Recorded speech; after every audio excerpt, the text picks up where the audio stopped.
All right, guys, let's talk about seller financing.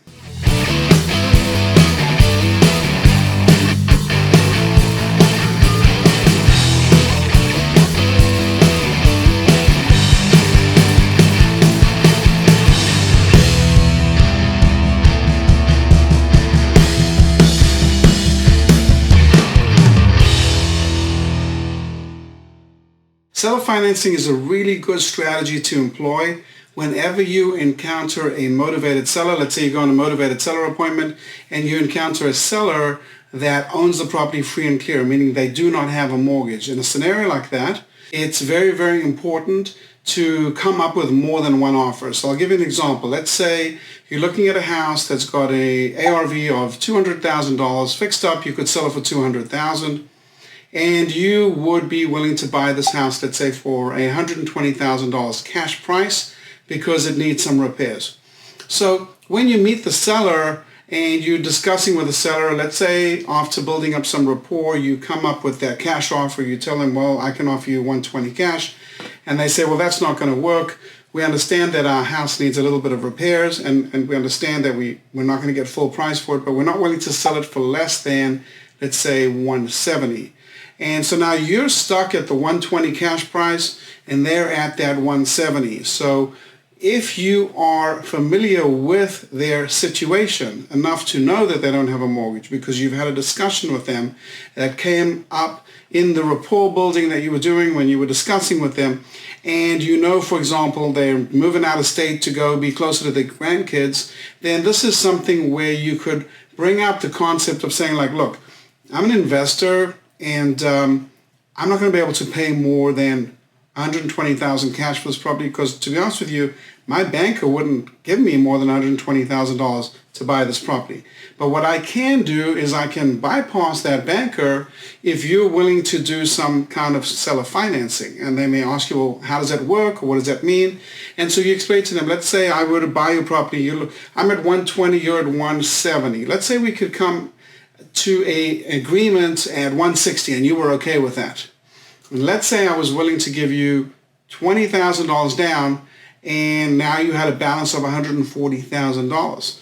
Let's say I could take that $140,000 and I could give you a 15-year mortgage and make monthly payments on that, right?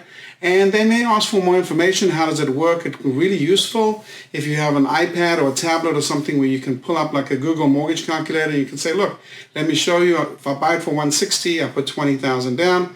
I got a balance of 140. Let's say the prevailing interest rate is 4%. Let's plug that into Google's mortgage calculator. And this is how much I'm going to be sending you every month. Now, a lot of times what's going to happen when you do this is they may be potentially agreeable to that. Some people will just be like a hard no way, I need a cash offer. If they are that way, then that's fine. Go back to that cash offer and say, well, maybe I can get to 125 and start negotiating that.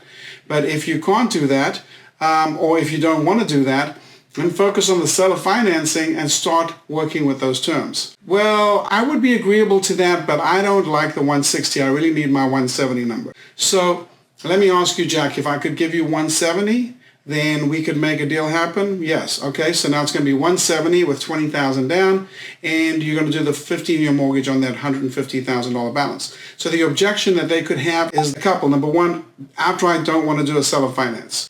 Go back to the lowball cash offer, and sometimes they'll draw themselves right back to that seller finance. Objection number two is the number. In other words, I'm okay selling my house, but I don't want 160. I got to get 170. All right. Number three, a very common objection that I encounter is they're okay with the numbers. Let's say they're okay with the 160 and the 20,000 down, but what they're not okay with is waiting 15 years, right? Or they don't like how low that number is. You plug it out and that number is just too low. They say, oh, it's not that much money every month.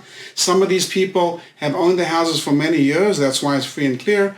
And they may be older, they may be retired or retiring, and they're looking for an income stream. So what I like to do is pivot in that scenario and say, okay, well, let me ask you this. If I've got $140,000 that I owe you and you're not okay with the $700 a month or whatever that number works out to be, how about if I gave you $1,400 a month for 100 months? And that's a much shorter term. It's only a little over 8 years. And you'd be surprised how many sellers will will go, okay, well, that could potentially work. And then they might come back and start negotiating numbers. They might negotiate the top number, like the 170, or they might try and negotiate the down payment and say, well, I'm okay with the 160, but I need 30,000 down. Or I have to do 170 and I need to have at least 25 down, whatever it might be. So it's up to you to negotiate. So the key thing to understand whenever you're talking to a seller is you got to understand their position. In other words, you have to have a good understanding of how much they owe on the house, if they owe anything on the house, if they have a mortgage, or if they don't have a mortgage. And if they don't have a mortgage, you should instantly always be moving to a seller finance option. And you can pay more for a seller finance option. Why? Let's say I'm going to buy that house and my goal is to fix and flip it. So I'm going to give them a 120 cash offer. I've got to go borrow money from a private lender at 9 or 10 or 11% interest. I got to pay points and fees, right? And then I close on that house. Once I own that house, I got to go and spend all that money doing the repairs. And then when I'm done with that, I got to go to a regular lender. It could be a conventional lender or it could be a DSCR lender, and they're going to give me a prevailing 6.75 kind of rate.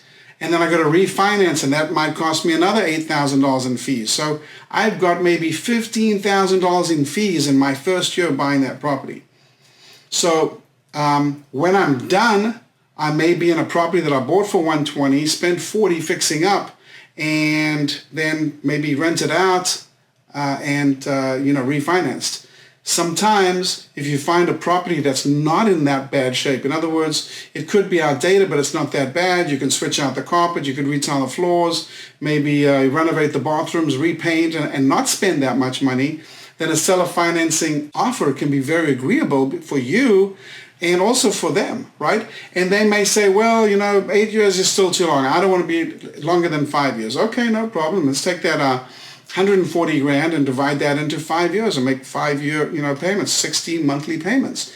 The beautiful thing about that is that a lot of times they don't realize when you're doing that is you're essentially creating a 0% interest-free loan. You're essentially got a 5-year installment plan with no interest built into that at all. So their objection is often going to be around the number, the price, or it's going to be around the down payment, or it's going to be around the monthly payment. So whenever you encounter a seller that is in a situation where they actually own their home free and clear, many times it's going to be someone who's older, got a 30-year mortgage when they were 35, and now they're 65, the house is paid off, and now they've decided they want to go and move closer to their grandkids, and they want to sell that house, maybe downsize, right? So in a scenario like that, they may be looking for some kind of income stream to supplement their Social Security income, and you giving them a couple of $1,000s a month could be useful to them. So now a lot of people would say to me, well, in a scenario like that, let's say you're giving them $1,400 a month, you're renting the house out for $2,000 a month. By the time you're done with taxes and insurance, how much are you really making? And the answer is not much, maybe only $100 a month. But here's what you are doing. You're buying a house without having to get a loan from the bank. You're buying a house with financing in place at 0% interest, and in a short period of time, let's say 8 years, you own that house free and clear, which means then all the income goes into your pocket. And that is how you create financial freedom. So make sure when you're talking to motivated sellers that you understand their position, you understand if they do or don't have a mortgage. Whenever you see a scenario where they own it free and clear, immediately move for a seller financing option. All right, guys, hope you enjoyed that little tip.